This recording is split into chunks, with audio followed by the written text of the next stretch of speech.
जयपुर नगर निगम greater के खिलाफ कांग्रेस के पार्षद एकजुट हुए। वार्ड 134 और 138 के पार्षद ने अवैध निर्माण के खिलाफ महापौर सौम्या गुर्जर से शिकायत की।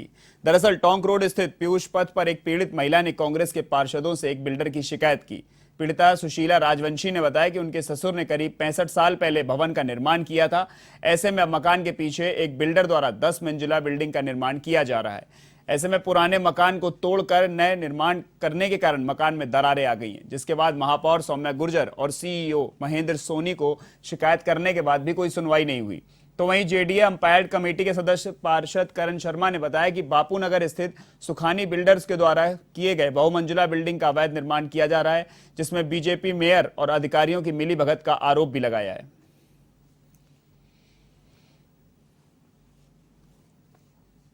ऐसे है कि पहले तो जो पीछे जो कंस्ट्रक्शन हो रहा था 6-7 मंजिल का, उसको इन्होंने डिसमेंटल किया, जिससे बहुत वाइब्रेशन इतने कि किचन के सारे बर्तन हिलते, टेबल कुर्सी हिल जाती, हर समय दिन रात इनका मतलब बड़ी वाली जेसीबी से इन्होंने तोड़ा।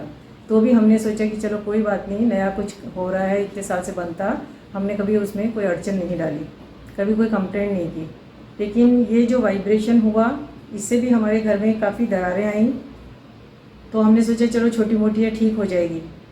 लेकिन धीरे धीरे जैसे जैसे इनका काम चल रहा है, उससे हमारे घर में काफ़ी दरारें आ गई हैं। इन्होंने हमारी जो बाउंड्री वॉल है उससे सटा के नीचे इन्होंने 45 फीट मतलब खोदा है। तब हम कई बार वहाँ उनके गए हैं, मैं और रतन भाभी जी और लीला भाभी जी भी गए हैं। इन्होंने जो पाइलिंग की है वो हमारी दीवार से सटा के की है, और 45 जैसे कि बोरिंग करते हैं उस तरीके से इन्होंने किया है। कोई फैसला तो करना चाहिए। मैडम मेरे पास आई थी शिकायत लेके, पीछे से पूरा मकान में दरार पड़ी, पूरा मकान ऐसे लग रहा है गिरने वाला है। कुछ में कुछ हादसा हो गया मैडम के साथ, तो कौन जिम्मेदार है इसका। मैं निगम में भी शिकायत करी, मैं सौम्या गुर्जर को भी शिकायत करी, कोई सिस्टम नहीं सुन रहा। निगम भी मेरी बिल्कुल ही नहीं सुन रहा। मतलब आपका मानना है कि जो निर्माण हो रहा है गलत निर्माण हो रहा है? गलत हो रहा है, इसका नक्शा पास हुआ नहीं, और ये बिल्डर है जो बनाने की कोशिश कर रहा है, नक्शा पास हुआ ही नहीं। इसने बेसमेंट खोल दिया, पूरा मकान के पीछे से पूरी ऐसी तैसी हो रही है, दराड़ा पड़ गई। कल रात मैडम अकेली रहती है ये मैम, कुछ हो गया तो आपने खुद ने देखा अभी मौका मुआयना करके कि किस तरीके से इनकी आवाज़ को दबाने का काम एक रसूखदार व्यक्ति करना चाहता है। उनका मानना ऐसा है कि आम जन को जीवन जीने का कोई अधिकार नहीं है। ये महिला है, इनके हस्बैंड है नहीं, और ये गए तो उनकी आवाज़ को दबाने की कोशिश की।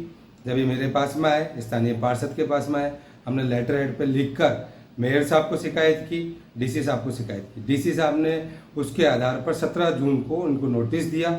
नोटिस देने के बाद में इनका काम 2 दिन रुका, फिर उसके बाद में पता नहीं क्या साठगांठ इनकी अधिकारियों से और मेयर से हो गई, वापस से काम स्टार्ट हो गया। जबकि 27 जून को एम्पावर कमेटी की मीटिंग हुई, उसमें नक्शे पास हुए। तो बिना नक्शे पास करे आप काम कैसे स्टार्ट कर सकते हैं, और जब काम स्टार्ट होगा तो फिर नक्शे कैसे पास हो सकते हैं।